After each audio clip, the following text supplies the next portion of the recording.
টাকা জোগাড় করে দিতে পারবেন না এটা কইলেই তো হয়, এত জ্ঞান দেওয়ার কি আছে? হাসান, মুখে যা আসে তাই বলিস না।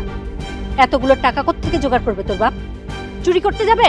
আর চুরিও তো করতে পারবো না, জীবনে কিছু করছে? খালি জন্ম দিয়ে রাখছে, এখন হাওয়া বাতাস খায় বড়।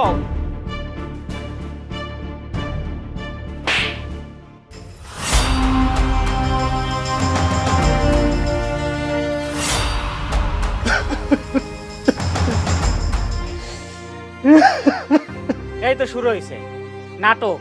এই নাটক আর চোহের পানি তো জীবনে শেষ হইলো না। এই নাটক না করে যদি জীবনে কিছু করতেন তাহলে আমগো এই ভাঙ্গা ঘরে থাকতে হইতো না। নিজের তো কিছু করার মুরাদ নাই, আমারও কিছু করতে দিতেছে না।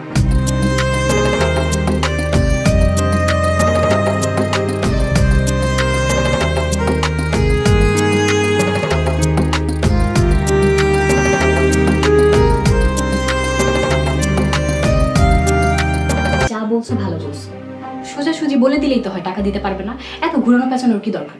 আরে এইসব নাটক আমি বুঝি, নাটক দেখতে দেখতেই বড় হয়েছি, সবকিছু ভালো চলে, যেই টাকার কথা কই তখনই নাটক শুরু হয়ে যায়। আসতে বলো, পরে শুনলে তোমার আব্বা আম্মা বলবে কি যে আমি তোমাকে সবকিছু শিখাই দিছি। শুনলে শুনুক, আমি কি কাউরে গুনি নাকি? তারপরেও আসতে বলো, আমার গায়ে তো এমনিতেই গন্ধের অভাব নেই, তারপর টোকা লাগলে গন্ধ আরো বেড়ে যাবে। তোমার আব্বা আম্মা তো আমাকে সহ্যই করতে পারে না। কে সহ্য করতে পারলো কে সহ্য করতে পারলো না এটা আমার দেখার বিষয় না, আমি এনে থাকমই না, জামুগা। এটাই তো আমি তোমাকে এতদিন থেকে বোঝানোর চেষ্টা করতেছি, কিন্তু কোনোভাবেই তোমাকে বুঝাইতে পারিনি। যাই হোক, তুমি কোনো চিন্তা করো না, বিষয়টা আমি দেখতেছি। কোন বিষয়টা? আরে তোমার বিদেশ যাওয়ার বিষয়টা। বুঝলাম না। তোমার এত বুঝে কাজ নাই, তুমি বিদেশ যাবা, আমি ব্যবস্থা করতেছি। গতকাল মার সাথে কথা বলছি, বাকি কথা বলে তারপর তোমাকে জানাইতেছি। এটা তুমি আমার আগে কোন নাকি? আগে বললে কি তুমি তোমার আব্বা আমার আসল রূপ দেখতে পারতা? আচ্ছা, তোমার আম্মার লগে যে আমার বিদেশ যাওয়া নিয়ে কথা কইছো, তোমার আম্মা কি কইছে? তোমার মা শুরু করছো কেন? আমার মা তো তোমারও মা, শুধু মা বলো। আচ্ছা, আম্মা কি কইছে? তুমি যে বিদেশ যাচ্ছ এটা নিশ্চিন্ত থাকো। গতকাল আমি মার সাথে কথা বলছি, বাসায় মেহমান ছিল তো, মা বলছে আজকে আবার কথা বলবে। কি এবার খুশি তো নাকি? এই জঙ্গলের মধ্যে আমার আর মন টিকতেছে না, দম বন্ধ হয়ে যাইতেছে, আমি এখান থেকে বাইরে হইতে পারলে বাঁচি।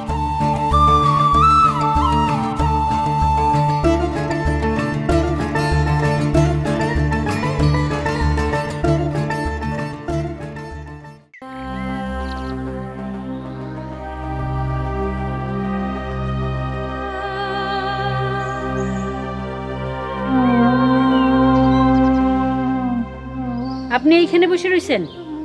বাড়ি চলেন, খাবেন। তুমি যাও, আমি এখন খামো না, আমার খাইতে ইচ্ছা করতেছে না। আপনিও দেখি পোলাপানের মতো করতেছেন। হাসান কি আর এত কিছু বুঝা কইছে? রাগের মাথায় দুইটা কথা কইছে আর আপনিও সেগুলো ধরে বসে রইছেন। আমি তো বাবা, সন্তানের কাছে বাবা হিসাবে আমার সম্মান থাকলো না। আপনি শুধু শুধুই চিন্তা করতেছেন, একটু পরে দেখবেন সব ঠিক হয়ে গেছে। হাসানও আব্বা আব্বা করে ডাকতেছে। তুমি এখনো বুঝো নাই ফুলবানু, আমাগো হাসান আমাগো আর নাই। আচ্ছা, মেম্বার সাহেব কি কইল? ভিটা জমিটা যদি বন্ধক নাই রাখতে চায় একবারে বিক্রি করে দেন না। আমি মেম্বার সাহেবের কাছে সেই জন্যই গেছিলাম, কিন্তু মেম্বার সাহেব আপনি যদি টাকাগুলো দেন তাহলে আমি দোকানে মাল তুলতে পারবো। আমি তো তোরে কইছি টাকা তুই ঠিকই পাবি, তো আমি যেটা কইছি ওটা মনে থাকবো তো? জি মেম্বার সাহেব। যা। আসসালামু আলাইকুম। মেম্বার সাহেব আসসালামু আলাইকুম। ওয়ালাইকুম আসসালাম। কি ব্যাপার কাশেম মিয়া, পাইতেছো কেন, কি হয়েছে? মেম্বার সাহেব, আমি আপনার কাছে একটা আবদার নিয়ে আইছিলাম। চেয়ারম্যান তোমার আমার কাছে পাঠাইছে তাই না? জি মেম্বার সাহেব। কি করবে কও? মেম্বার সাহেব, ভিটা বাড়িটা বন্ধক রেখা কিছু টাকা পয়সা দিতেন, আমার পোলা হাসান রে বিদেশ পাঠানোর লেগা টাকা পয়সার দরকার।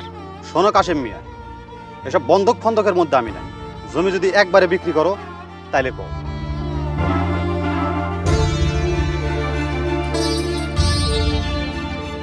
ঠিক আছে মেম্বার সাহেব। তোমার জমির দাম 1 লাখ, যদি বিক্রি করো কাগজপত্র নিয়ে আমার বাড়িতে এসো। মেম্বার সাহেব, এটা কেমন কথা কইলেন? রাস্তার পাশের জমি, কমপক্ষে তো 4-5 লাখ টাকা হইব। কে নিব তোমার ওই জমি 4-5 লাখ টাকা দিয়া? আর কেউ যদি 4-5 লাখ টাকা দিয়ে তোমার ওই জমি নিতে আসে আর 12টা বাজা ফেলাম। মেম্বার সাহেব, আপনি আমার লগে এরকম করতেছেন কেন? কাশেম মিয়া, সবকিছু এত তাড়াতাড়ি বলে গেলে চলবো কেন? তোমার ওই উত্তরের জমি যখন বেচতেছিলে, আমি তোমার অনেক রিকোয়েস্ট করছিলাম যে আমার কাছে বেচো, কিন্তু তুমি আমার কাছে না বেচে বজলুর কাছে বেচছো। আর বজলু ওই জমিটা কিনা আমার জমিতে যাওয়ার রাস্তা বন্ধ করে দিছিল। এখন যাও, বজলুর কাছে যাও, তুমি জমি বেচো। মেম্বার সাহেব, আমি তো আর জানতাম না বজলুর কাছ থেকে টাকা নিয়ে নিয়ে খরচ করছিলাম, তাই ওর জমিটা দিতে হইছে। তাহলে তুমি টাকার জন্য আমার কাছে এসো কেন? ও বজলু মেয়ের কবরের কাছে যাও, যাও।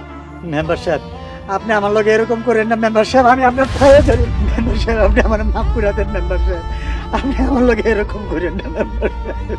এই কাশেম, ওঠো ওঠো, কি করবে দাঁড়া রাখো। মেম্বার সাহেব, আপনি আমার লগে এরকম করেন না মেম্বার সাহেব। কিসের দয়া? আমি তো এই দিনের অপেক্ষা করছি, কোন দিন তুমি আমার পায়ে দেবো। মেম্বার সাহেব, বজলু যে আপনার লগে এরকম করবো আমি জানতাম না। আপনি আমার জমির ন্যায্য টাকাটা দিয়া দেন। শোনো কাশেম মিয়া, আমার জবানের কোনো নড়চড় হবো না। তোমার জমির দাম 1 লক্ষ টাকা, মানে 1 লক্ষ টাকায়। এর চেয়ে বেশি দামে তুমি জমি কেমনে বিক্রি করো সেটা আমি দেখে নেব।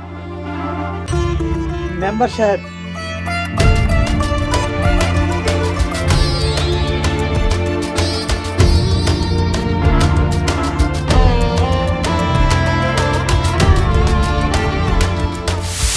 এখন আমি কেমনে এতগুলো টাকা জোগাড় করবো তুমি কও। থাক, আপনার মন খারাপ করেন না, আপনি তো চেষ্টা করছেন। কিন্তু এটা তো আমার পোলা বুঝতেছে না। আমার সম্বন্ধে সবকিছু উল্টাপাল্টা ভাইবা বসে রয়েছে। এগুলা ভাবলে আমার খুব কষ্ট হইতাছে। আপনি শুধু শুধু কষ্ট পাইতেছেন। হাসান কে ছোট আছে, বড় হইছে, ভালো মন্দ সবকিছু বুঝতে শিখছে।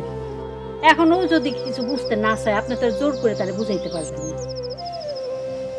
হাসানের মা, হাসানরে তুমি একটু ডাক দাও, আমি হাসানরে সবকিছু বুঝায় কই, নাইলে আমার তো খারাপ লাগতাছে। থাক, এখন আর কিছু বলা লাগবো না। অনেক তো রাইগে আছে পোলাটা, মাথাটা একটু ঠান্ডা হোক, তারপরে কইেন। আরে চলেন তো, বাড়ি চলেন। এই না থাকা লাগবো না, ভাত খাবেন, আসেন। তুমি যাও, আমার খাইতে ইচ্ছা করতেছে না। আরে না খাইলে তো আপনার আবার শরীর খারাপ করবে। চলেন তো, কয়টা ভাত খাই ওষুধ খাইতে হইব, আসেন। সন্তান যদি বাবা মায়ের কাছে কিছু চায়, সেই চাওয়া পূরণ করার জন্য যে কি করে এটা শুধু বাবা মাই জানে। এটা যদি সন্তান বুঝতো, তাইলে কি আর বাবা মায়ের সাথে খারাপ ব্যবহার করতো?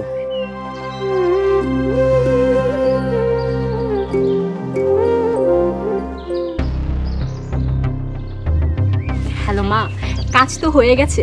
কি হয়েছে রে? হাসানের সাথে ওর বাবা মা সে আকারে ঝগড়া লাগছে, হাসানের গায়ে পর্যন্ত হাত তুলছে। কি আশ্চর্য, এত বড় পোলার গায়ে হাত তুললো? হ্যাঁ মা, আমার সামনে মারছে। শোন, এটাই কিন্তু সুযোগ, এখন এই সুযোগটা কাজে লাগাই। তাড়াতাড়ি গিয়া এই সুযোগটা কাজে লাগা। আচ্ছা মা, কিভাবে কি বলবো, তুমি আরেকবার একটু বুঝায় বলো না। আরে আমার এই বোকা মাইটা নিয়ে আমি আর পারি না। আচ্ছা শোন, তোর বুদ্ধি শুদ্ধি কবে হইব? হ্যাঁ কত? উফ মা, এখন এত কথা বলো না তো, তুমি তাড়াতাড়ি করে বলো। আবার কে না কে কখন চলে আসে, বলো বলো। শোন, অগপোলার পিছনে আমাকে টাকা পয়সা খরচ করে কি লাভ? হ্যাঁ ক তুই। আর যদি টাকা পয়সা খরচ করতে হয়, তাহলে সারা জীবন ওই পোলা আমগো কাছে থাকবো, বুঝছো? আচ্ছা ঠিক আছে। ওই হাসান কি কয় সেগুলো কিন্তু ফোন করে আমার আবার পরে জানাবি, ঠিক আছে? বলবো না। আর তুমি কিন্তু আজকেই টাকাটা পাঠিয়ে দিবা। আচ্ছা ঠিক আছে, তুই চিন্তা করিস না, আমি 2-1 দিনের মধ্যে টাকাটা পাঠাই দিব তোরে। মা, 1-2 দিনের ভিতর ব্যবস্থা করলে হবে না, যা করার মাঠ গরম থাকতে থাকতেই করতে হবে। আজকে কোনোভাবে টাকাটা তার হাতে বুঝাই দিতে পারলেই সব ঝামেলা শেষ। ঠিক আছে, আমি ব্যবস্থা করতেছি, তুই রাখ।